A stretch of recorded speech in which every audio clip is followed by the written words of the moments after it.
என்னாச்சு சாமி? ஏதாவது பிரச்சனையா? தம்பி, நீங்க கொஞ்ச நேரம் வெளியே இருங்க. சரி. நீ வெளியே இருக்க. சொல்லுங்க சாமி. இந்த மாதிரி ஒரு ராஜயோக ஜாதகத்தை நான் இதுவரை பார்த்ததே இல்லை. என் கணக்கு மட்டும் சரியா இருந்தா இந்நேரம் குபேரனா இருக்கணும். அந்த பையன் சுக்குறேன் அப்படி நிக்கிறான். அட போங்க சாமி. இந்த தம்பி திங்கிற 2 வேளை சோறே நான் கொடுத்தாதான் உண்டு. தப்பா சொல்லிக்கிட்டு. இல்ல, என் கணிப்பு தப்பா போனதே இல்ல. இந்த பையன் சாதாரண ஆளே கிடையாது. நீங்க எல்லாரும் அதை பார்க்க போறீங்க. நாளைக்கே கூட நீங்க நம்ப முடியாத பல ஆச்சரியங்கள் உங்க வீட்டுல நடக்க போகுது. அப்படி மட்டும் நடக்கலைன்னா நான் இந்த தொழிலை விட்டே போயிடுறேன். ஆனா அதுக்கப்புறம் நடக்க போறத நினைச்சா. அதுக்கப்புறம் என்ன சாமி நடக்க போகுது? சொல்லுங்க சாமி, சொல்லுங்க. ஏன் தண்ட சோறு, ஒரு செருப்பு தைக்க கூட லாயக்கு இல்ல உனக்கு. இந்த செருப்போட வேல்யூ என்னன்னு தெரியுமா உனக்கு? ஏன் தப்புதான். 1.5 லட்சம் ரூபாய் லூயி விட்டான போய் உன்கிட்ட கொடுத்தேன் பாரு. ஏன் புத்திய செருப்பால அடிச்சுக்கணும்.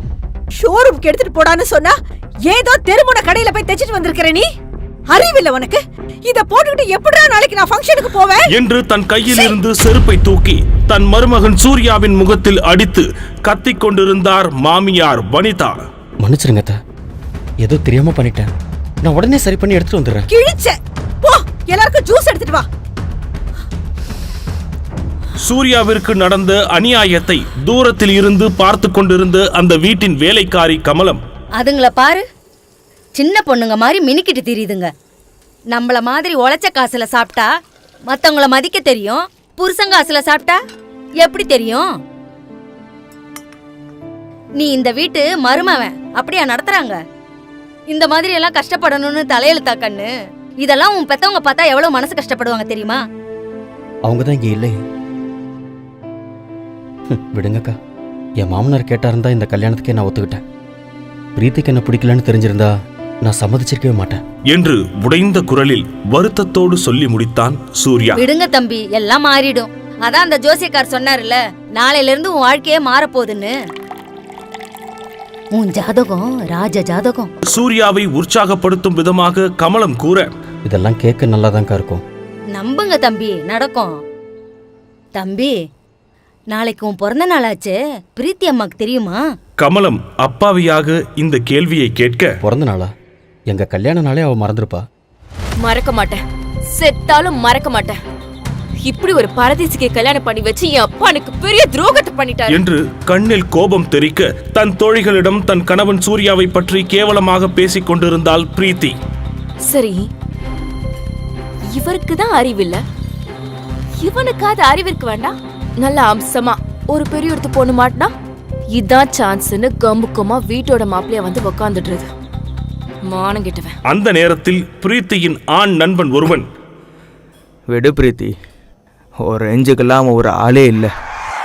பிரீத்தியின் முடிவை எதிர்பார்க்காத சூர்யா சிலை போல் செய்வதறியாது அதிர்ச்சியில் நின்றான். அண்ணாத பிச்சைக்கார நாயே, கதவு திறந்திருந்தா எங்க வேணா நுழைஞ்சிருப்பியா? உன் மூச்சுக்கெல்லாம் பணக்கார வீட்டு பொண்ணு கேக்குதா?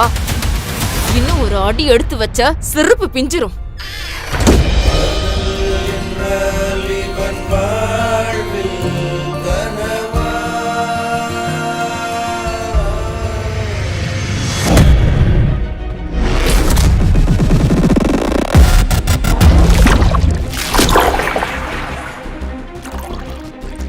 வேறு வழியின்றி திருமணமான அன்றில் இருந்து பிரீத்தியின் வீட்டில் காசு வாங்காத வேலைக்காரன் போலத்தான் வாழ்ந்து வந்தான் சூர்யா.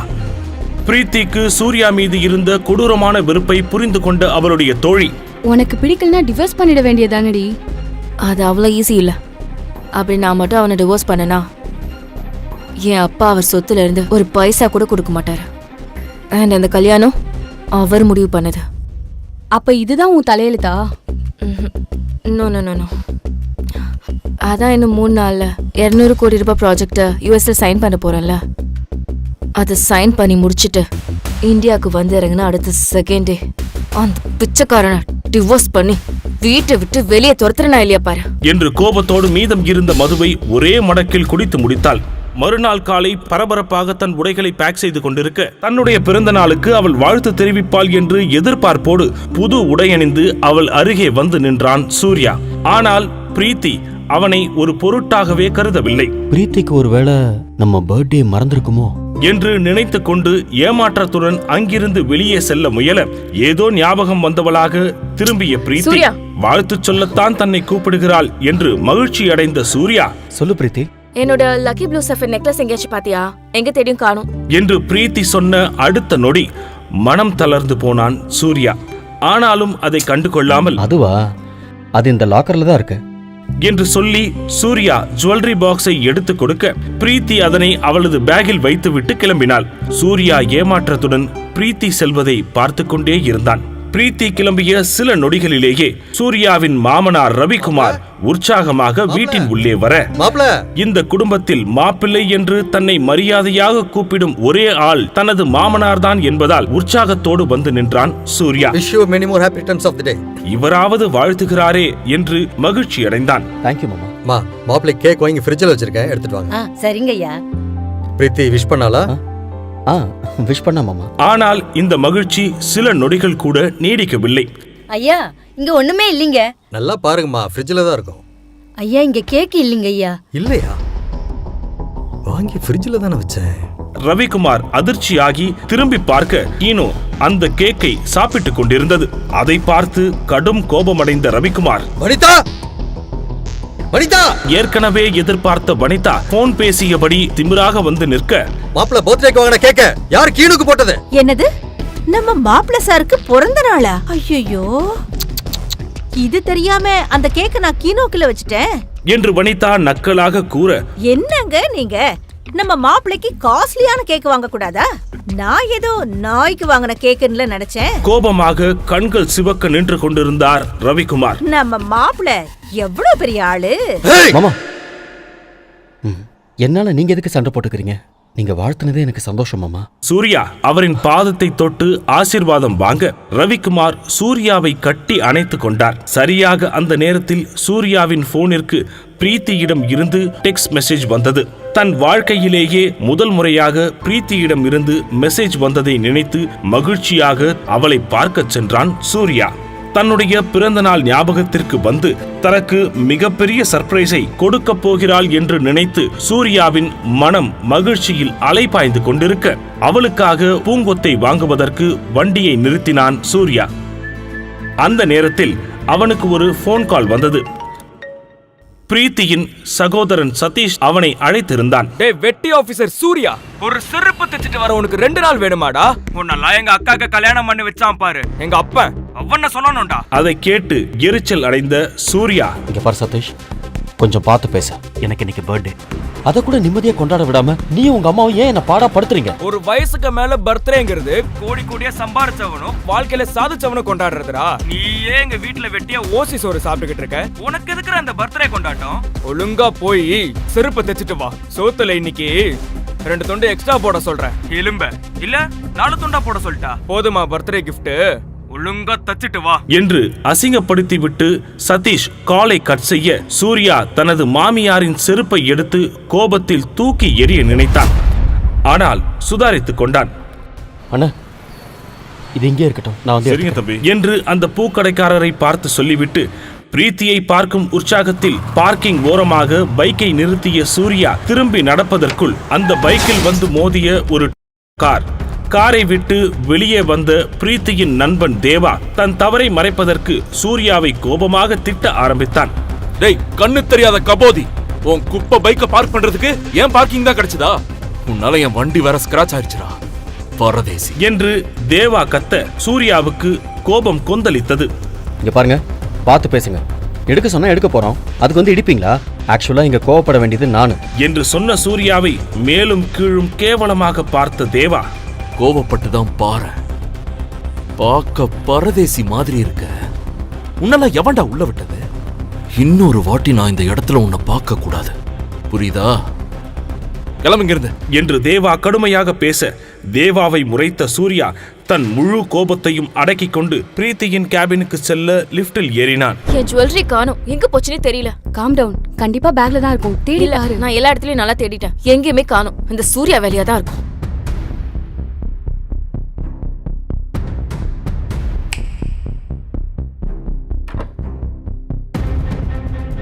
சூர்யா, ஒழுங்கு மரியாதையா ஜுவல்லரி பாக்ஸ்ல இருந்த செயின் எங்கன்னு சொல்லிடு. தெரியாதுன்னு மட்டும் சொல்லிடாத. பிரீத்தி கூறியதை கேட்டு சூர்யாவின் முகம் மாற, பிரீத்தி நான் ஏன் உன் செயினை ஏய், இந்த நடிப்பெல்லாம் வீட்ல வச்சுக்கோ. செயின் வேணும்னு சொன்னப்போ அடுத்த செகண்ட் லாக்கர்ல இருந்து நீதான் எடுத்து கொடுத்த. நான் ஓபன் கூட பண்ணாம உன் மேல இருந்த நம்பிக்கையில எடுத்துட்டு வந்தேன். இப்ப உள்ள பார்த்தா செயினை காணோம். நீதான் எடுத்துக்கணும். மரியாதை கொடுத்துரு. பிரீத்தி சத்தியமா நான் எடுக்கல பிரீத்தி. அது ப்ளூ சஃபர் பதிச்ச காஸ்ட்லி செயின். அதுவும் இல்லாம அது ஒரு லக்கி செயின். யுஎஸ் மீட்டிங் போகும்போது எடுத்துட்டு போகலான்னு இருந்தேன். விளையாடாம ஒழுங்கா கொடுத்துரு. பிரீத்தி ப்ளீஸ், எல்லாரும் பாக்குறாங்க. சட்டையில இருந்து கையட என்று மெல்லிய குரலில் அவளிடம் கெஞ்சினான். எடுக்க முடியாதுடா. உன்னை கல்யாணம் பண்ணதுல இருந்து என் மரியாதையே போச்சு. ஆபீஸ்ல இருக்கவங்களா உன்னை ஏன் நான் செலக்ட் பண்ண, எனக்கு உடல் ரீதியா ஏதோ பிரச்சனை இருக்குன்னு அவங்கள ஒரு முடிவுக்கு வந்துட்டாங்க. போதும், என் அப்பா சொன்ன ஒரே காரணத்துக்காக உன்னை கல்யாணம் பண்ணது போதும். அதனால நான் இப்போ அனுபவிக்கிறதும் போதும் என்று பிரீத்தி திட்டிக் கொண்டிருக்கும் போது அங்கே வந்த தேவா, பிரீத்தி, என்ன பிரச்சனை? இவன் எதுக்கு உங்ககிட்ட பேசிட்டு இருக்கான்? What's happening? முதல்ல யார் இவன்? இவனை பத்தி பேசுறதுக்கு இவன் ஒருத்தே இல்ல. ஏய், என் ஃபிளைட் போர்டிங்க்கு இன்னும் 1 hour தான் இருக்கு. அதுக்குள்ள என் செயின் கைக்கு வந்தாகணும். இல்லன்னா அவ்வளவுதான். பிரீத்தி, டோன்ட் வரிடா. நீ அமெரிக்காக்கு போயிட்டு வந்த உடனே இதே மாதிரி செயின் நான் உனக்கு பிரசன்ட் பண்றேன். It will look lovely on you. என்று தேவா பிரீத்தியின் தோளை தொட்டு ஆறுதலாக பேச, தேவாவை பார்த்து பிரீத்தி புன்னகைக்க சூர்யா மனமுடைந்து திரும்பி நடக்க ஆரம்பித்தான். ஏய், ஒரு நிமிஷம் இரு. என்னது இது கையில? குடு குடு குடு குடு. இது எதுக்கு? பிறந்த நாள் வாழ்த்துக்களுக்காக வந்தவன் திருடன் என்கின்ற பட்டத்துடன் மனமுடைந்து வெளியேறினான். பின்பு பார்க்கிங்கில் பித்து பிடித்தவன் போல் நின்று கொண்டிருந்த சூர்யாவிற்கு கமலம்மாவிடம் இருந்து கால் வந்தது. ஹலோ தம்பி, எங்க தேடி அந்த செயின் கிடைக்கலப்பா. இப்ப என்னப்பா பண்ண போற நீ என்று அக்கறையாக கேட்ட கமலத்திடம், அக்கா எனக்கு தெரியலக்கா என்று பாவமாக கூறினான் சூர்யா. ஆ, என் தாலி செயின் இருக்குது, அத வேணா வச்சு புது செயின் வாங்கி பொண்ணுக்கு கொடுத்துறியா என்று கமலம் அப்பாவியாக சொல்ல, சூர்யா திடீரென உடைந்து அழ ஆரம்பித்தான். தம்பி தம்பி தம்பி அக்கா, அதெல்லாம் வேண்டாம்க்கா. நீங்க கேட்டதே போதும், நான் பாத்துக்கிறேன். சரி கண்ணு.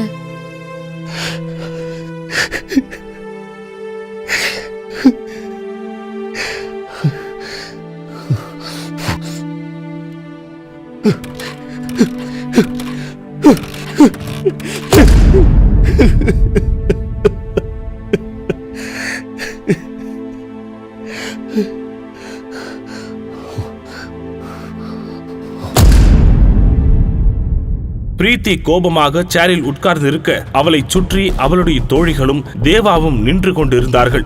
தேவா பிரீத்தியை சமாதானம் செய்து கொண்டிருந்தான். அடம் பிடிக்காத பிரீத்தி. செக்கினுக்கு இன்னும் 1/2 மணி நேரம் கூட இல்ல. அந்த ஃப்ராடு இந்நேரம் அந்த செயினை வித்திருப்பான். ஆமாம் பிரீத்தி, சொன்னா கேளு. நமக்கு செயினை விட அமெரிக்கன் டீல் தான் பெருசு. அதுக்கப்புறம் வந்து கூட நம்ம அவன் மேல கம்ப்ளைண்ட் கொடுத்துக்கலாம். டைம் ஆச்சு பிரீத்தி, கிளம்பு என்று மூவரும் சமாதானம் செய்த பிறகு அரை மனதோடு சூட்கேஸை எடுத்துக்கொண்டு கிளம்பினாள் பிரீத்தி.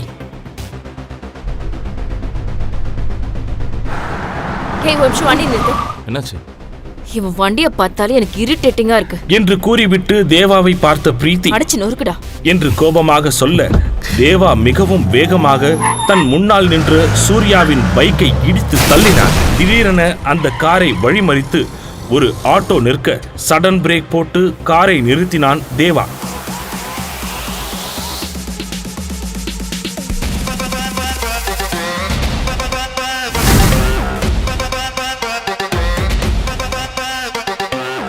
ஏண்டா திருட்டு நாயே, ஓ இஷ்டத்துக்கு ஆட்டோவை குறுக்க விடுற? உன்னெல்லாம் ஆபீஸ்லயே செஞ்சிருக்கணும்டா.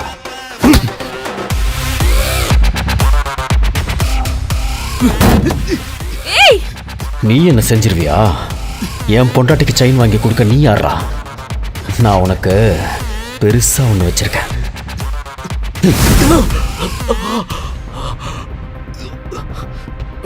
பாத்தியா பிரீத்தி? நீ செயினை திருடிட்டு அவனை தப்பா பேசுறியா?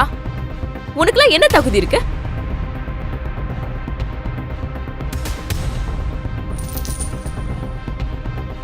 பாத்தியா பிரீத்தி? இந்த ஃப்ராட் தான் செயினை திருடி வச்சிருக்கான். பிரீத்தி அதனை ஆச்சரியமாக வாங்கிக் கொள்ள, நீ எந்த டென்ஷனும் இல்லாமல் ரிலாக்ஸ்டாக மீட்டிங்கை ப்ரெசென்ட் பண்ண. All the best. இந்த இத்து போனவங்க கிட்ட எல்லாம் பேசி டைம் வேஸ்ட் பண்ணாத பிரீத்தி. ஃப்ளைட்டுக்கு டைம் ஆச்சு. ஏய் தேவா, வாயை பொத்திக்கிட்டு கம்முன்னு இருக்கணும். நான் என் பொண்டாட்டிக்கிட்ட பேசிட்டு இருக்கேன். ஏதாவது சத்தம் வந்தது,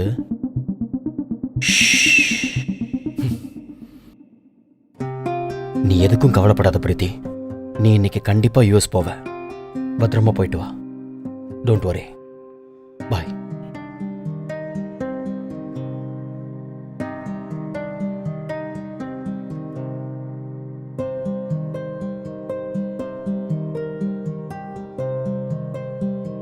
சூர்யா இவ்ளோ கோவப்பட்டு நான் பார்த்ததே இல்லை. எனக்கு அவன் வேற மாதிரி ஒரு ஆளா தெரியறான். டிராபிக்கில் அடித்து பிடித்து விமான நிலையத்தை அடைந்தாலும் உள்ளே நுழைந்த பொழுது அந்த ஃப்ளைட் கிளம்பி விட்டது என்கின்ற அதிர்ச்சிகரமான அனௌன்ஸ்மெண்ட் பிரீத்தியின் காதில் கேட்டது. இது எல்லாத்துக்கும் காரணம் அந்த சூர்யா தான் என்று பிரீத்தி புலம்பிக் கொண்டிருக்க, நீங்க பிரீத்தி தானே? எஸ். உங்க ஃப்ளைட் மிஸ் ஆயிடுச்சுன்னு நீங்க வருத்தப்பட வேணாம் மேம். RSV குரூப் ஆஃப் கம்பெனிஸ்ல இருந்து உங்களுக்காக ஸ்பெஷல் சார்ட்டர்ட் ஃப்ளைட் ரெடி பண்ணிருக்கோம். What? May I have your passport? Sure. என்று பாஸ்போர்ட்டை எடுக்க முயற்சிக்க, அதோடு சேர்ந்து சூர்யா திருடியதாக சொன்ன செயின் வெளியே வர அதிர்ச்சியானாள் பிரீத்தி. பின் சூர்யா எடுத்த செயினையும் இப்போது கிடைத்த செயினையும் எடுத்து ஒப்பிட்டு பார்த்தாள்.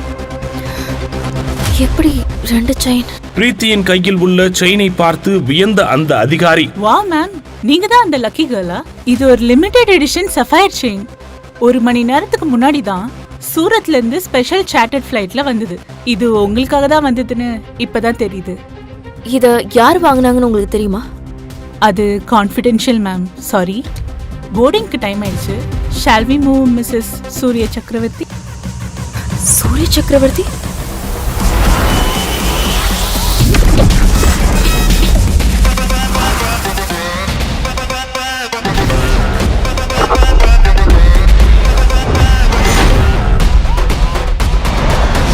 Happy birthday, sir. Welcome to the new league.